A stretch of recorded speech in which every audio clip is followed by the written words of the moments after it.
बिस्मिल्लाहिर्रहमानिर्रहीम। आज का हमारा टॉपिक है स्टोकियोमेट्री, फर्स्ट ईयर चैप्टर 1। हम सीक्वेंस के साथ हर टॉपिक को लेके जाएंगे।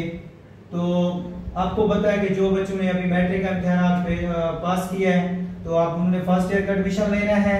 तो हम इंशाल्लाह सीक्वेंस वाइज आपको इस प्लेटफॉर्म केमिस्ट्री विद इरफान खैसोरी, इस प्लेटफॉर्म से आपको स्टेप वाइज और सीक्वेंस के साथ टॉपिक मिलेंगे। तो आज हमारा जो टॉपिक है वो है स्टोकियोमेट्री। बेसिकली स्टोकियोमेट्री जो है ये टू ग्रीक वर्ड का कॉम्बिनेशन है। एक है stoichion mean element and metron mean measurement. क्या? Stoichion mean element and metron mean measurement. तो सिंपली क्या हुआ कि मेजरमेंट ऑफ एलिमेंट कि एलिमेंट जो होती हैं उनकी जो मेजरमेंट करते हैं, मतलब एक किसी भी बैलेंस केमिकल इक्वेशन के अंदर कितने एलिमेंट आपके पास, कितने एटम रिएक्ट कर रहे हैं और क्या चीज बन रही है, ये चीजें हम इसके नाम से अंदाजा होता है कि इसमें हमने ये चीजें पढ़नी है।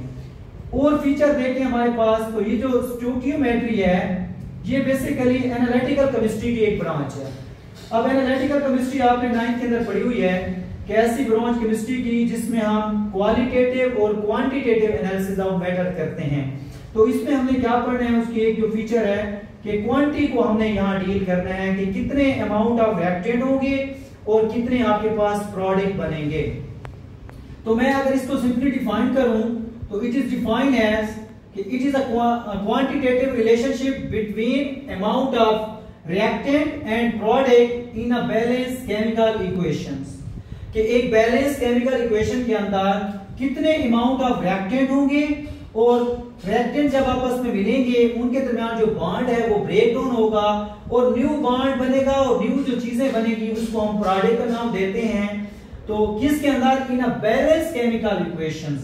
अब बैलेंस केमिकल इक्वेशन का मतलब क्या होगा इसको भी हम डीपली देखते हैं, लेकिन उससे पहले आप समझ लें कि रिएक्टेंट क्या होगा और प्रोडक्ट क्या होगा।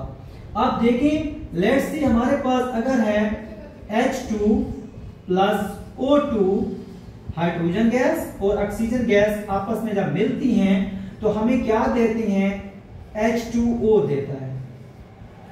अब ये जो लेफ्ट साइड पे जो चीजें लिखी हुई हैं इस एरो के, these are the reactant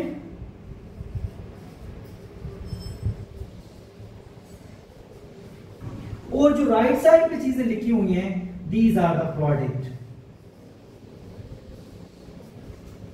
okay, तो ये हमारी डेफिनेशन में हो गया कि क्वांटिटेटिव रिलेशनशिप है बिटवीन अमाउंट ऑफ रिएक्टेंट, वो चीजें जो एरो के लेफ्ट साइड पे लिखी जा रही हैं, एंड रिएक्टेंट जब मिलते हैं और क्या बनते हैं? प्रोडक्ट। ये चीजें देखें मिली है, हमारे पास प्रोडक्ट H2O बना है किसके अंदर? इन अ बैलेंस केमिकल इक्वेशंस।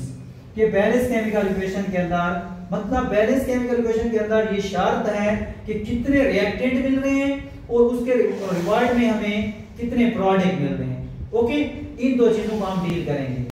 अच्छा देखिए, आप बैलेंस केमिकल इक्वेशन हमारे पास क्या चीज है? बैलेंस केमिकल इक्वेशन का मतलब है the same amount of reactant and product on the left and right side of the arrows. कि आपका जो एरो है जो रिएक्शन की हमें डायरेक्शन बताता है उसके लेफ्ट साइड पे और राइट साइड पे जो अमाउंट ऑफ रिएक्टेंट हैं और वो प्रोडक्ट ये दोनों सेम हो, एक जैसे हो, मतलब जितने एटम रिएक्टेंट के अंदर हैं उतने एटम प्रोडक्ट के अंदर होने चाहिए और तब जाके हमारी क्या होगा? ये बैलेंस केमिकल इक्वेशन होगी। देखिए, हम एक सिंपल सी एग्जांपल लेते हैं। आपके पास एग्जांपल है, एक है आपके पास H2, दूसरा है हमारे पास O2। ये दोनों आपके पास मिलेंगे और हमें प्रोडक्ट देते हैं H2O। अच्छा आप देखें, हमारे पास इधर H2 मतलब हाइड्रोजन का मॉलिक्यूल है, इसमें दो एटम है, ऑक्सीजन भी क्योंकि ये गैसेस हैं और gases always in the molecular form. तो ये O2 ये भी एक गैस है, ये दोनों मिलके हमें दे रही है H2O। क्या आपने कभी ये सोचा है कि इधर हाइड्रोजन के दो एटम हैं, इधर भी दो हैं, तो हमें H2O2 देना चाहिए था, लेकिन वो हमें क्या दे रहा है? H2O दे रहा है। बिकॉज कि ड्यूरिंग केमिकल रिएक्शंस आपके पास जो वैलेंसी होती है वो एटमों की शफल होती है, अगर आप हाइड्रोजन की देखें तो इसकी 1 है, और अगर हम ऑक्सीजन की देखें तो वो -2 होती है, लेकिन रिएक्शन के दौरान हम प्लस माइनस को इग्नोर करते हैं क्योंकि हम नंबर ऑफ एटम को डील कर रहे होते हैं, और एटम नेगेटिव नहीं होते। नंबर ऑफ एटम तो वो एक फिगर होता है, और नंबर जो है न्यूमेरिकल वैल्यू वो ऑलवेज भी पॉजिटिव। ओके, लेते हैं हम इक्वेशन के दौरान। तो आपके पास क्या होगी, इसकी हमारे पास -2 होती है, तो हम माइनस के साइन को इग्नोर करेंगे। शफल होगी तो क्या होगा, जो इसकी 2 है वैलेंसी वो इसके नीचे आ जाएगी, और इसकी जो है 1 वो इसके नीचे आ जाएगी। 1 होती है बेसिकली लिखी नहीं जाती। तो ये असल में सीन होता है कि हमारे पास कैसे H2O बनता है। अब देखें हमने करने हैं नंबर ऑफ एटम बैलेंस। हमारे पास हाइड्रोजन के तो यहाँ बैलेंस हो गए, ऑक्सीजन के यहाँ 2 थे, यहाँ 1 है। अब हम 2 कैसे कर सकते हैं, अगर हम यहाँ कोफिशिएंट 2 लगा दें। अब कोफिशिएंट जब 2 लगाया, ऑक्सीजन के तो हो गया बैलेंस, लेकिन हाइड्रोजन के कितने हो गए, ये 2 और ये कोफिशिएंट आपस में मल्टीप्लाई होते हैं, तो 2 2 आर 4, हाइड्रोजन 4 हो गए प्रोडक्ट के अंदर, रिएक्टेंट के अंदर 2 हैं, तो इसलिए हम बैलेंस करने के लिए यहां भी कोफिशिएंट लगा देते हैं। And this is the balance chemical equation of the water. तो ये हमारे पास रिएक्टेंट थे।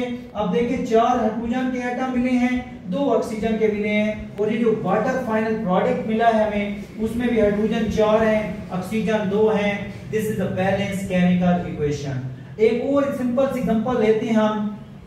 हमारे पास होता है H2 प्लस N2, ये दोनों जब आपस में मिलते हैं तो हमारे पास प्रोडक्ट क्या होता है, NH3 आता है।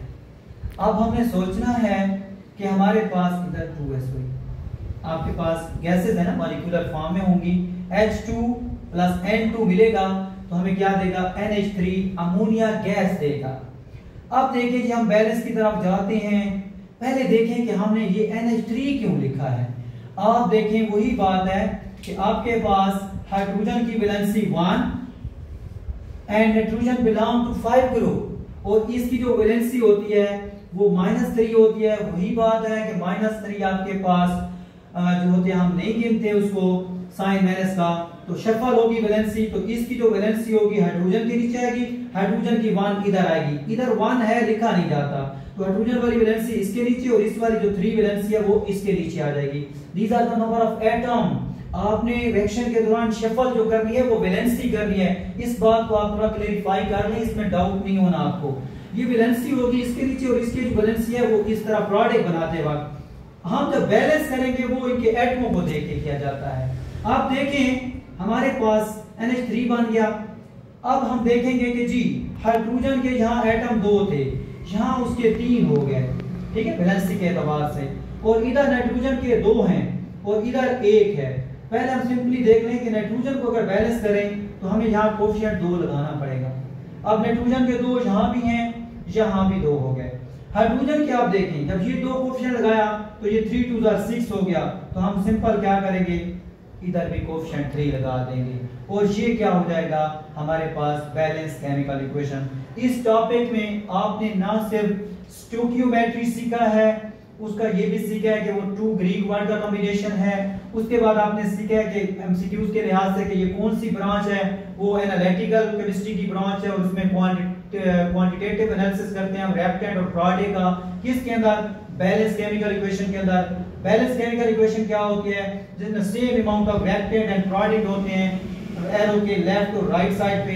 फिर हमने बैलेंस केमिकल इक्वेशन सीखा। बैलेंस केमिकल इक्वेशन के अंदर हमने शफलिंग सीखा कि रिएक्शन होता क्या है, कौन सी चीजें जब हमारे पास मिले और वो चीजें बनती हैं तो उसमें नंबर ऑफ एटम जो हैं लेफ्ट और राइट साइड पे उनकी बैलेंस भी पढ़ते हैं। उम्मीद है कि आपको ये टॉपिक अच्छी तरह समझ आया होगा। इस तरह की मजीद वीडियो देखने के लिए हमारे चैनल को विजिट करते रहें। शुक्रिया।